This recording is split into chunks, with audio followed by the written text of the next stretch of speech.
Bueno, sí, las pruebas de RFI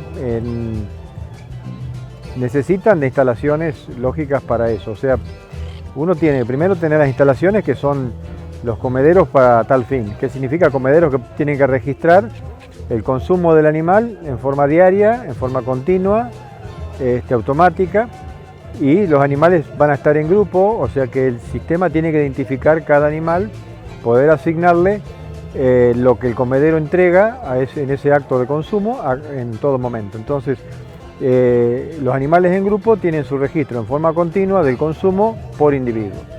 ¿Para qué sirve eso?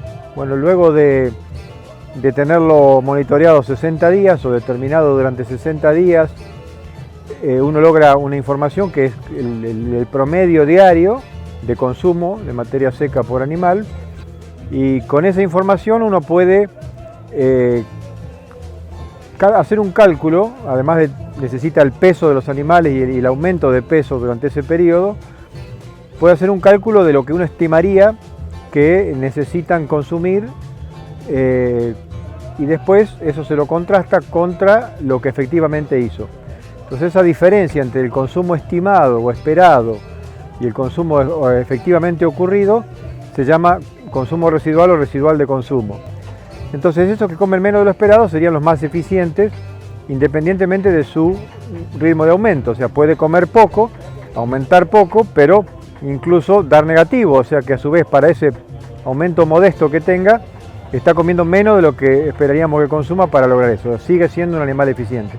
Por el contrario, si tuviéramos un animal que aumenta mucho, pero a su vez come más de lo esperable, por más que tenga un consumo alto y un aumento alto, probablemente puede ser un animal que está comiendo más de lo que debe para lo que está aumentando, aunque haya aumentado mucho. Entonces ahí eso habla de la independencia del dato respecto del aumento promedio, del aumento de peso en sí. Y es la ventaja que tiene el indicador respecto de hacer simplemente el cálculo de eficiencia de conversión. Indirectamente es una expresión de la capacidad de conversión. ¿Qué hace Corral de Guardia, o lo que llamar en este caso? Y tratar de usar esa información que es relativamente heredable o moderadamente heredable para calificar los animales de acuerdo a este carácter. ¿Qué quiere decir? Que puede hacer seleccionar individuos, comercializar individuos con fines reproductivos con este carácter, que uno pueda presumir que su descendencia, que su progenie, va a ser eficiente en conversión, que va a comer menos de lo estimable en términos estándares para producir lo que produce. Y eso es lo interesante. En los extremos puede haber en una distancia de un 25%, un 30% entre una punta y la otra. Y para cualquier engordador o productor de novillos es muy relevante para el mismo kilo de aumento de peso gastar 10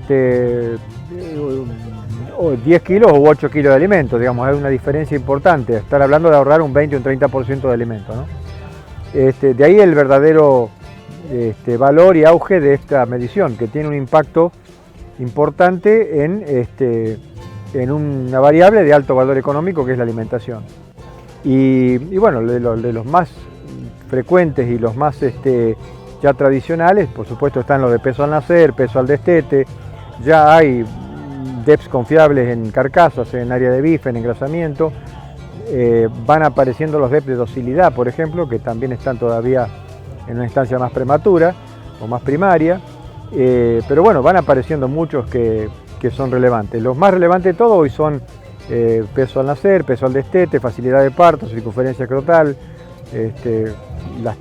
crecimiento al año, carcasa. Esos son los más frecuentes. Y el de RFI va apareciendo con un menor grado de confiabilidad porque todavía las bases sobre las que se lo están generando todavía son pequeñas, ¿no? Necesitamos muchas más mediciones fenotípicas para llegar a darle más fortaleza a los DEPs. Bueno, la recomendación es medir, o sea, uno tiene que aplicar estas cosas sobre individuos que uno está midiendo. Si uno no mide, no puede tener un proyecto de mejora. Y hay que medir cosas que sean de significancia, de valor. Ya mencionamos algunas. El aumento de peso, los pesos iniciales, si hablamos de peso al destete, de peso el animal cuando está en desarrollo, depende si es novillo o no, pero o si es un animal para reproducción, el cambio de peso y el aumento de peso es una de las variables más importantes. Y después tenemos de medir consumos, de eventualmente, si no podemos hacerlo porque no tenemos las plataformas de RFI, pero podemos pensar en conseguir genética que nos aporte ese carácter. Y como te digo, se está siendo un carácter de importancia económica relevante. Entonces, aunque transfiera una parte de las expectativas, y que aunque un animal en cruzamiento, por ejemplo, o incorporado a un rodeo, uno no logre trasladar el 100% de lo que uno espera como desde el punto de vista de la herencia, aunque haya un 10% de eso, ya es una mejora en esa dirección. Entonces, por eso que ocurre esto de no solamente generar ese tipo de reproductores, sino además usarlos en los rodeos propios, como le ocurre a esta cabaña, o hasta incluso en los rodeos comerciales, ir ya incorporando toros con RFI negativo. Y yo creo que detrás de todo eso, lo más importante, se incorpore o no este carácter, es toros con mediciones objetivas. La medición y el conocimiento del individuo probablemente sea la próxima revolución ganadera, o sea, no hay otra que sea tan relevante como la de poder seleccionar y elegir más que con impresiones, con mediciones. O sea que lo que se puede medir se puede mejorar, lo que no se puede medir o lo que no se mide se presume, o se imagina, pero no necesariamente tiene un dato objetivo atrás y puede no ser mejora. Entonces acá la esencia es eso, de llamar o esta cabaña incorpora esto y lo que se propone es desafiante, es armar rodeos no solamente para generar algunas vacas y tener algunos toros de RFI negativo, sino incluso tener rodeos que dentro de la marca líquida Brangus tener rodeos de RFI negativo respecto del resto de la población que sean relevantes. O sea, ahí sí hay después una recurrencia y una autoexigencia, porque si uno a esa descendencia de vacas ya con impronta de RFI mejorado la sigue presionando, probablemente el salto en generaciones posteriores no sea tan alto, pero es al principio sobre todo, tiene mucho espacio de mejora y la presión, la selección que hace va a ser muy alta.